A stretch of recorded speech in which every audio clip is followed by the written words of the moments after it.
welcome on in the Cat Talk. Our freshman spotlight this week, Tori Olguin joins us now. Tori, what's it been like in the sports media program so far? It's been really fun. I've been wanting to do this for a really long time, and I'm just so glad that Wayne State gives me the amazing opportunity to do that here. Yeah, absolutely. She's coming on today to talk about NASCAR here. It's playoff time, if you haven't realized here, if you don't really pay attention to NASCAR. It's playoff time. Tori, NASCAR playoffs, always something exciting to watch. Yeah, definitely. So just kind of a rundown of how the playoffs work, because it is kind of confusing, but don't worry. Hopefully after I explain it, it won't be that confusing. So basically after the regular season ends, the top 16 drivers get put into the playoffs, and there are 3 races in the round of 16, which already happened in the past month. So the first race is at Darlington, which Kyle Larson took the win. Second race was at Kansas, which Tyler Reddick took the win there. And then our last race in the round of 16 was at Bristol Motor Speedway, the short track. We love Bristol, and Denny Hamlin came away with the checkered flag there. Then this last week was the kickoff of the round of 12, and we started at Texas, and William Byron took the win, which is very iconic because it is Hendrick Motorsports' 300th win since their establishment back in 1984. And then the second race, which is this weekend, very excited for in the round of 12, is at Talladega in Alabama. Such a great track. And then, of course, we finished the round of 12 at the Charlotte Roval, which is the road course down in Charlotte. And then after the round of 12, the top 8 advance into the round of 8, which kicks off in Las Vegas, and then Homestead, Miami, and then finishes in Martinsville, which is very iconic, especially last year coming off of Ross Chastain's Hail Melon move. That's a great race to finish in the round of 8th. And then, of course, after the round of 8th, the top 4 drivers advance to the Championship 4, which takes place in Phoenix, Arizona, my hometown. And just whoever wins out of those 4, takes the whole championship away. It's a great race to attend, such a great environment. And just to clarify, the whole field participates in the race, which is normally between 37 to 40 drivers. And even though it's just those 4 participating for the championship, it's normally the first of the 4 to cross the finish line. It takes away the win. So, for example, say some driver like BJ McLeod wins in Phoenix, but he's not in the playoffs. So let's say Kyle Larson was the first out of the 4 to cross the finish line. He finishes 3rd, but as long as he's the first out of the 4 drivers to cross the finish line first, he takes away the championship. So standings are based off of points, which are earned during races and comes from stage wins, grid positions, and race wins, obviously. And in the playoffs, each race win will clinch a driver into the next round, which of course has happened already with William Byron after his win in Texas, clinched him into the round of 8, which is very good for Hendrick Motorsports. So obviously this year's playoffs came with a lot of upsets. Obviously the first upset is Joey Logano, 2022 Cup Series championship, eliminated after the round of 16. This was very shocking, obviously, to a lot of NASCAR fans in general, because Joey is known to be extremely dominant during the playoffs, and obviously just getting kicked off after the round of 16 was a huge upset, especially coming off of a huge season in 2022. And since his start of the career, he's had 5 appearances in the championship 4. Unfortunately, it sucked that he couldn't make it 6 this year. Another huge upset was Kevin Harvick. He's in his final season, also eliminated after the round of 16. He's the 2014 Cup Series champion, but he has been pretty dominant in the playoffs since that last championship win back in 2014, and he has had 4 appearances in the championship 4 since the start of his career. So they're both very dominating drivers. Of course, it sucks that they are no longer in the playoffs, but I feel like them two not making it gives a lot more opportunity for other drivers. Yeah, and you just mentioned they're dominating drivers. I want to circle back to William Byron. He's been really, really good so far throughout this entire season. Obviously just won that race there in Texas. Currently, again, sitting first, already finishing in the top 8 with that win.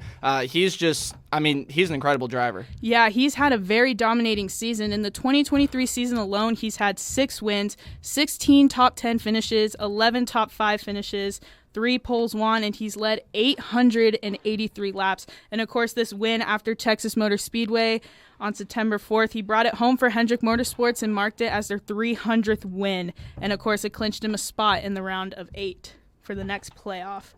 Yeah, and then moving down the line from him, obviously he's really, really good. Some familiar names to many out there. Denny Hamlin is second there. You wanted to talk about him a little bit there in Denny Hamlin. Sitting second right now, probably, in my opinion, probably should be one of the favorites to walk away with a win there in Talladega. Yeah, definitely. He is very dominant at Talladega. Of course, races for Joe Gibbs Racing, which is another huge name in NASCAR. And throughout the 2023 season, he's had 3 wins, 15 top 10 finishes, 12 top 5 finishes, 4 poles won, and 771 laps left. And of course, after his win at Bristol in the round of 16, which clinched him into the round of 12, and he has 4 championship appearances, but he has not won a championship yet. So I guess the big question in the air about Denny Hamlin, especially this year, is it Denny's year? Which he's been proving through the whole season that, you know, this could be his year. I mean, he really wants it. You could tell that he is a driver out there that wants it more than anyone on the track. Yeah, I mean, looking here, 7 stage wins, I believe maybe third or fourth most laps led that I'm looking at here. Second in terms of points. He's raced really, really well this year. It's kind of all about getting past William Byron, who's been really good so far throughout this year. I mean, there are some other drivers there hovering right around that 7 to 11 range. You can even go far down as 12 as Kyle Busch, who really kind of have a shot to be able to make some noise here in the final 8. Yeah, definitely. I mean, Kyle Busch did have a really, really rough race at Texas, but normally when he has rough races, drove backwards at Texas, too. Yeah, that was really crazy. It was all over social media. Drove around almost the entire track backwards, which, of course, everyone on X was saying that, you know, he does way better driving backwards than they do backing out of a parking spot. So kudos to Kyle Busch there. Yeah, and then, so, I mean, kind of talk about that race there for, like, 8th place. So you got Brad Kez, I'm not going to try to pronounce that last name there. He's sitting 7th. Kyle Larson's sitting at 8th. Bubba Wallace is at 9th. Again, you've mentioned Kyle Busch all the way down at 12th. So that race for 7 and 8 could be pretty competitive here. Yeah, and definitely talking about Bubba Wallace of 2311 Racing, he is definitely an underdog this season. You know, he's currently ranked 9th in the playoffs, which makes him on the bubble, but don't worry, there's still 2 more races left in the round of 12. Obviously, in the 2023 season, he has no wins, but 8 top 10 finishes, 5 top 5 finishes, and 1 pole won, which was this last week at Texas Motor Speedway, and 273 laps led this year alone, and 111 of those laps led was yesterday at Texas, which is his new career high. And I did some math earlier, found out that the Texas race was 267 total laps, so take the numbers. He led almost half of the race. I believe the number was 41% of the race, which is a lot. So obviously Bubba Wallace has no wins, so it basically means he's on the playoffs based on points. And even though he's on the bubble, like I said earlier, he's been showing that he has a ton of potential to even clinch himself in the round of 8. And obviously going back to 2021, his first career win was at Talladega Superspeedway, which is where we're racing this Sunday.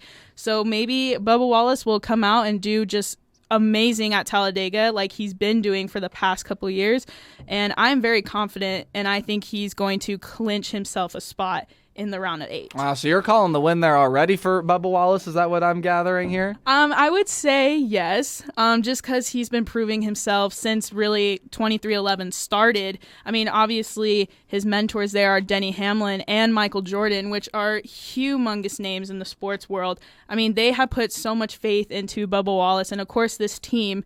And I just feel like Bubba has it this year where he can make it pretty far into the playoffs. Well, Talladega is always usually a very competitive, very fun, very exciting race. So I think it'll be interesting to watch what happens there in that one. But, I mean, moving forward, honestly, maybe a little too early to kind of predict, especially with how chaotic NASCAR playoffs can be. Who do you think is going to walk away with everything as of right now? I mean, my dad and I are making bets right now. We filled out brackets, kind of like March Madness, but for the NASCAR playoffs. I have Kyle Larson winning the whole thing. I am a Team Hendrick girl. I love Team Hendrick.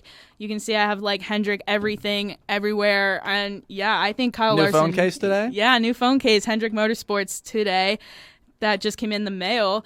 But yeah, I think Kyle Larson's going to walk away with the whole thing. All right, well, there you have it. Any final thoughts on the NASCAR playoffs from you, Tori? I just know that these next races, especially in the round of 8 and even the championship 4, are going to be insane. So I suggest, even if you have a slight interest in NASCAR, definitely try and follow the playoffs, because this is definitely one of the craziest playoffs I've followed close. All right, well, we appreciate Tori Olguin joining us here, our freshman spotlight of this week.